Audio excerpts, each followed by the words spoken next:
sensible. Thanks, Maria. You definitely haven't stitched me up here. I got told there was 2 or 3 people doing this, but it's just me. And I'm really sorry if I seem a bit nervous. I've just broke dry January.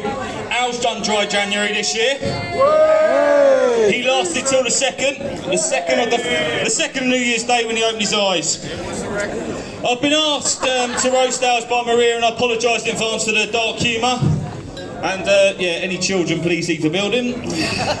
When Maria first asked me to roast Alge, I got all the boys together, we got some baby oil, and I got told it's not that kind of roast. Sayers was particularly gutted because he'd gone to the effort of shaving his back.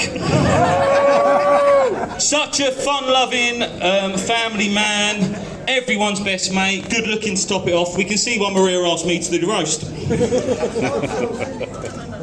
Alge, I can't believe you're 60, and we chatted earlier and Al said to me about being 60, he said he felt young and he was going to live forever, which I can't disagree with, because Alge has been slowly pickling these organs for decades. Alge's blood is 90% proof, and his piss is like Foster's. Wait, sorry, I got that line wrong. What I meant was, Alge drinks Foster's, which tastes like piss. Alge is of mixed heritage, but he grew up in England, and he supports New Zealand in the rugby, but England in the football. And at first I thought, like all of you did, that he's a glory hunter. And then I realised he supported Manchester United. The last time Manchester United won the league, Prince Andrew's girlfriend wasn't born. That was 13 years ago. Alge doesn't watch Match of the Day anymore as emotional abuse. He watches Antiques Roadshow as he likes things that were relevant a decade ago. Talking of Manchester, I've had some stories about you, Alge. Apparently you've done karaoke down Pete's Den. And supposedly you were Bez on the maracas, and apparently Mark the gardener over there was Shaun Ryder. Now, I'm not twisting your melons, but actually Bez saw a video of you doing this. And I quote, he said, "This is the worst thing to happen to Manchester since the Munich air crash."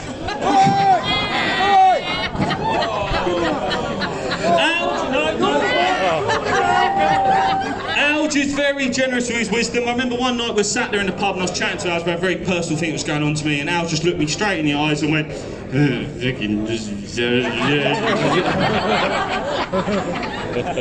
Naturally, I was confused and said, "Thanks, Alge," and the barman come over and straight away out of nowhere he went, "Pint Foster's, please, mate." Alge has auto-pub pilot. You could drop him unconscious in any town centre and you'd find him in Wetherspoons an hour later with a pint in his hand. Now, Alge was once banned from the Angling Club. Cover your ears, children, because he once called somebody a cunt. Now, let me put some context around this. This person may have been acting like a cunt, and Alge merely pointed out the obvious. I was once barred from the Angling Club for making a joke about spiking somebody, but every cloud has a silver lining. Nobody's accepted a drink off me since. Moving on. Alge then, Mikey Williams. Alge become a cornerstone of your bar, didn't he, after that? Oh, yes. Until he nearly got barred from Mike's bar. By having his very own Del Boy moment falling through the bar. Bouncing the beer keg off the floor like a basketball and smashing through the bar. It was completely flat. The Incredible Alk had his way. Like a drunken wrecking ball, it was smashed to bits. The insurance still hasn't paid out because apparently Alge is not listed as an act of God. When watching late night boxing, most people have a plan. They go to bed, they have a little sleep, you know, they wake up and watch the fight, but our Alge here has his own plan. He waits till the ring walk, falls asleep, wakes up at the end of the fight clapping, "Fucking brilliant, lad, Sandler's off the world."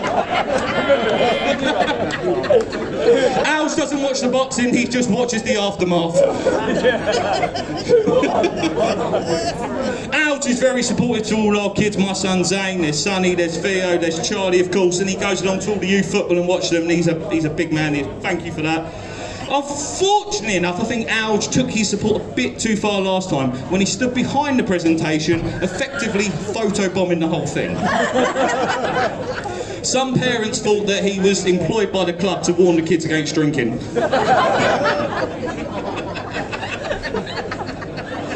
Now, I won't take up too much of your time, but I'll leave you this final one. When we went camping, me, Alge, Maria, Tony, Lorna, we had a great time. It was absolutely brilliant.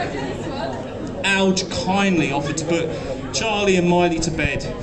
So he took them off, and about half an hour later we heard, Nan, apparently Charlie had put Alge to bed. Anyway, about an hour later, Alge comes stumbling out of the tent like a hungover Bigfoot, tripped on a guide rope and flew through a sky in front of the moon like E.T. minus the bike. He narrowly missed the fire a couple of inches to the right, and yeah, we'd be talking about the Alge incident. He would have gone up like a human Molotov cocktail. At one point, even the fire looked nervous. And if I'm being honest with you, that really would have been the roast of Alge. Now, I know I said that was the last story, but as you'd say, Alge, let's have one more.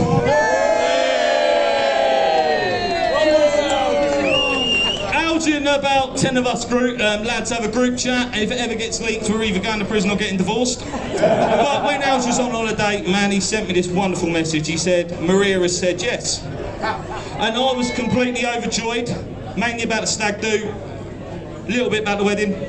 And I messaged Maria, and I'm going to read the message I sent her, word for word. Congratulations. Really happy for you both. Fantastic couple. You deserve all the happiness in the world. Kiss. And Maria replied with this heartfelt message. Thanks, James, but he only asked if he could have one more drink.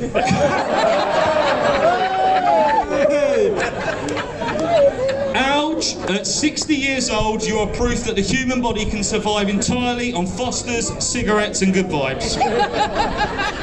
Doctors hate him, scientists can't explain him, and the NHS have a file on him that says, somehow still here. You've fallen through bars, slept through world title fights, been banned from clubs, nearly set yourself on fire, and still wake up every morning asking for one more drink. And Maria, you're genuinely a saint, not because you said yes, but because you keep bloody saying yes to one more. So here's to Alge. May your liver continue to battle against the tide. May your autopub pilot never fail. May you live long enough. May you live forever, or at least long enough to see Manchester United win the league, which realistically means forever. You're not invincible, but Death turned up, looked at you, and went, "Fuck that! I'm coming back when he's sober." So if you could all please raise your glasses to everyone's best mate, to